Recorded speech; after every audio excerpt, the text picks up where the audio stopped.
Why does it seem like there's this cloud of corruption that follows her, between the emails and the Clinton Foundation, this report, tomorrow maybe another one? Maybe it just only follows her around at your network? Oh, Bill. That was former Obama White House Deputy Press Secretary Bill Burton last night, denying corruption by Hillary Clinton and dismissing her many scandals as inventions of Fox News. Really? Robert Zimmerman is a political analyst and a Democratic National Committee man. Committee man, thank you for being here. Great to be with you. That one's not going to fly. Well, here I am as the voice of reason. I have to tell you, you're both wrong. First of all, these stories are not an invention of Fox News. Other media cover it, so be it. But there is not a cloud of corruption following the Clintons at all. I mean, obviously, you're going to have political pundits who obsess about this, people who think Elvis is alive, and Donald Trump. But then you get to people with real lives, and they look at issues that impact their lives. And the real truth of the matter is, Megyn, stories like this either live or die in the facts. The reason the Clinton cash book has collapsed in terms of a news story is because Amazon just had to reissue the book on Kindle with what they termed to be major revisions because of the falsehoods and inaccuracies in that book. But that was picked up by the New York Times and the Washington Post and Fox News, and we've all done our own reporting on that.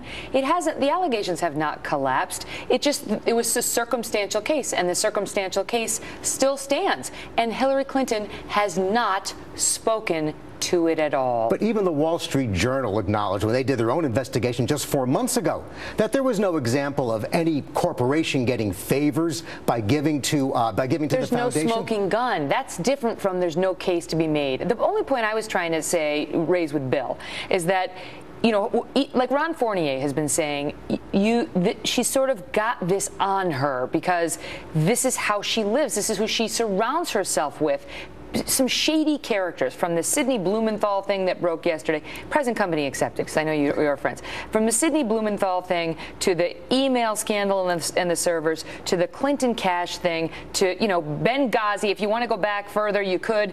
And people say, should I be trusting this person? But even in Benghazi, there were 10 congressional committees, 21 congressional hearings, in fact, I think 5 independent bipartisan hearings, and I believe right now this investigation's run longer than Iran-Contra did, 9/11 did, the Kennedy assassination, and every investigation has the same conclusion. It was a tragedy, not a scandal. But what about emails? If there's nothing to hide, that's why it's not resonating with the public. The email scandal is resonating, and the honest and trustworthy polls put her.